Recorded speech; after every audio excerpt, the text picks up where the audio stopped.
ঢাকার বুকে লুকিয়ে আছে এক রহস্যময় ইতিহাস, যেখানে নিঃশব্দে ঘুমিয়ে আছে শত বছরের গল্প। এটি আর্মেনীয় গির্জা, পুরান ঢাকার আরমানিটোলায় অবস্থিত। এগুলো কিন্তু সবই কিন্তু কবর, অর্থাৎ শত বছরের আগের কিন্তু এই কবরগুলো। সর্বশেষ যে সমাধিটা তৈরি হয়েছে সেটা হলো 2005 সালে। গির্জার চারপাশেই ছড়িয়ে আছে প্রাচীন কবর, আর প্রতিটি সমাধি ফলকে লেখা আছে এক একটা অজানা জীবন কাহিনী, যাদের হাত ধরেই একসময় গড়ে উঠেছিল ঢাকার বাণিজ্য। এখানে এমন কিছু কবর আছে যেগুলোর ইতিহাস আজও পুরোপুরি জানা যায়নি। চলুন রহস্যময় জায়গাটার ভিতরের গল্প জানতে পুরো ভিডিওটা দেখে নিই।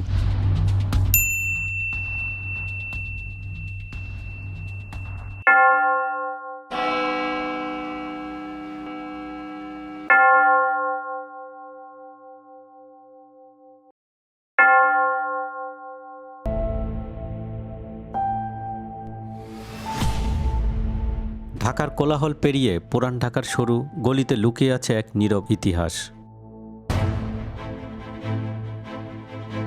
আর্মেনিয়ান গির্জা, যা পুরান ঢাকায় আরমানিটোলায় অবস্থিত। 1781 সালে নির্মিত হয়েছিল এই ঐতিহ্যবাহী গির্জাটি।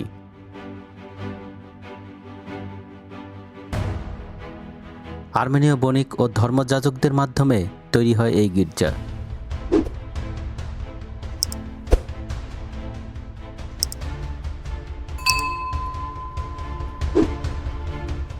সতেরোশো শতকের দিকে আর্মেনীয়রা এই দেশে এসেছিল, অর্থাৎ এই পুরান ঢাকাতে এসেছিল। আর আমার এইখানে যে দেখতে পাচ্ছেন পিছনে কিন্তু অনেকগুলো কবর। এইখানে আমরা যে লেখাটা দেখতে পাচ্ছি এটা সম্ভবত আর্মেনীয়দের। এগুলো কিন্তু সবই কিন্তু কবর, অর্থাৎ শত বছরের আগের কিন্তু এই কবরগুলো এখনও আছে। এই কবরগুলো মোটামুটি তখন 1700 সাল থেকে কিন্তু এখানে দেওয়া শুরু হয়। তবে আমরা জানতে পারলাম যে এখানে সর্বশেষ যে সমাধিটা তৈরি হয়েছে সেটা হলো 2005 সালে। তো এরকম এখানে যে কবরগুলো আছে সেটা হচ্ছে মোট প্রায় 450 মতো হবে। আরমানিটোলায় এই প্রাচীন চার্চের ভেতরে সময় যেন থেমে আছে। এখানে শুয়ে আছেন শত বছরের পুরনো মানুষ, যাদের গল্প আজ আর কেউ বলে না, কিন্তু তাদের কবরগুলো এখনো কথা বলে।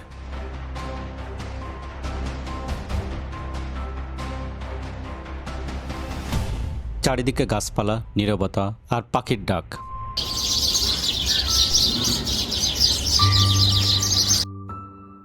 এই জায়গায় দাঁড়ালে মনে হয় সময় যেন ধীরে চলে। এখানে নেই শহরের শব্দ, আছে শুধু অতীতের উপস্থিতি।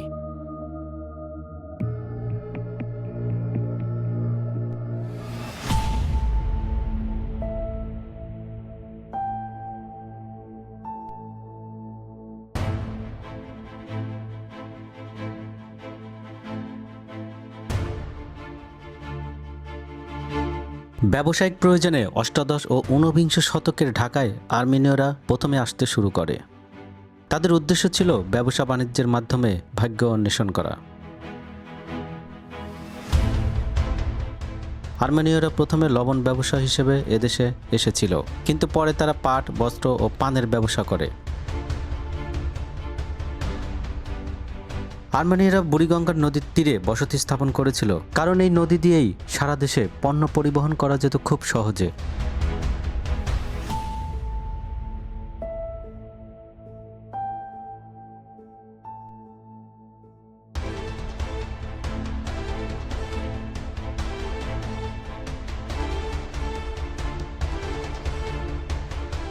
আর্মেনীয়রা যেখানে বসতি স্থাপন করেছিল সেই জায়গাটিকে পূর্বে আল আবু সাইদ বলা হতো।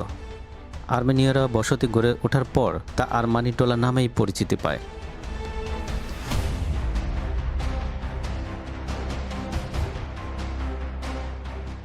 (1781 খ্রিস্টাব্দের পূর্বে গির্জার স্থানটি একটি গোরস্থান ও ছোট একটি উপাসনালয় ছিল। সে সময় জনৈক আগা মিনাস ক্যাটচিক এখানে গির্জা গড়ে তোলার জন্য জমি দান করেন। এই গির্জাটি পরিচিত পায় আর্মেনিয়ান চার্চ নামে।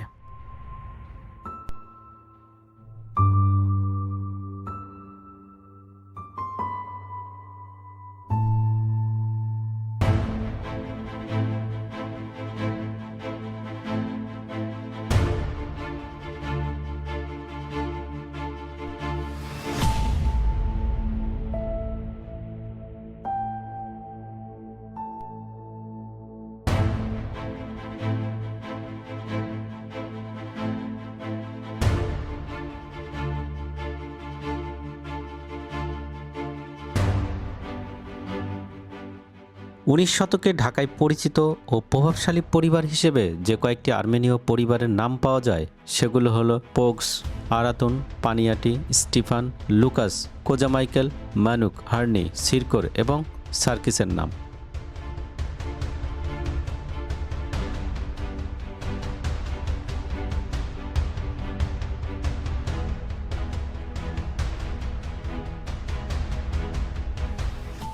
এদের বৃত্তের ভিত্তি ছিল জমিদারি ও ব্যবসা। বিদেশি হয়েও জমিদারি কেনার কারণ হতে পারে আভিজাত্য অর্জন এবং সমাজের শীর্ষে থাকা। গির্জাটি লম্বায় 750 ফুট, দরজা 4টি আর জানালা আছে মোট 7টি। এর পাশেই ছিল একটি ঘড়িঘর। এটি নির্মাণ করে দিয়েছিলেন জোহান্স কারু পিয়েতে সার্কিস। 1897 সালে ভূমিকম্পে ঘড়িঘরটি ভেঙে গিয়েছিল বলে জানা যায়।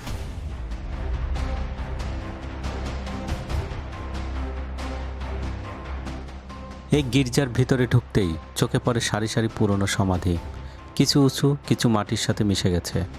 পাথরের গায়ে জমেছে শ্যাওলা। লেখাগুলো ধীরে ধীরে হারিয়ে যাচ্ছে সময়ের সাথে। প্রতিটি কবর যেন একটি গল্প, একটি জীবন, একটি ইতিহাস। এই কবরগুলো স্পষ্ট ইউরোপীয় স্থাপত্যশৈলী দেখা যায়। ক্রস চিহ্ন, খোদাই করা ফুল, লতাপাতা, সবই যেন এক শিল্পকর্ম। কিছু সমাধি উঁচু প্ল্যাটফর্মের মতো, আবার কিছু একদম সরল কিন্তু গম্ভীর।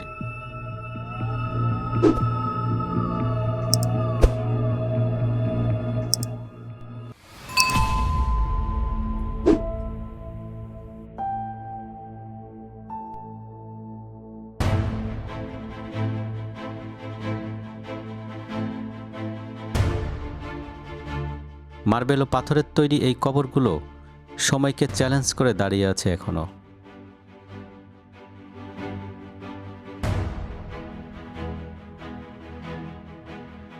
সমাধিফলকে লেখা আছে অনেকের নাম, বয়স, মৃত্যুর তারিখ।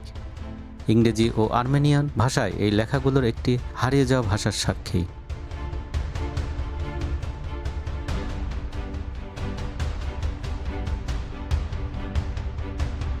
এই কবরগুলো শুধু মানুষের মৃতদেহ নয়, এগুলো ঢাকার এক হারিয়ে যাওয়া অধ্যায়ের স্মৃতি। একটি সম্প্রদায় যারা একসময় এই শহরের অংশ ছিল, আজ তারা নেই, কিন্তু তাদের গল্প রয়ে গেছে এখানে। এই নীরব কবরগুলোর মাঝে দাঁড়িয়ে আমরা শুধু ইতিহাস দেখি না, আমরা সময়ের গভীরতাও অনুভব করি।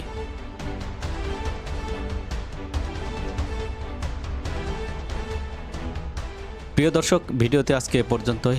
আবার দেখা হবে নতুন কোনো ভিডিওতে। ভিডিওটি ভালো লেগে থাকলে লাইক ও শেয়ার করে অন্যকে দেখার সুযোগ করে দিন। আর আপনি যদি আমাদের চ্যানেলে নতুন হয়ে থাকেন, সাবস্ক্রাইব করে পাশে থাকার অনুরোধ রইল।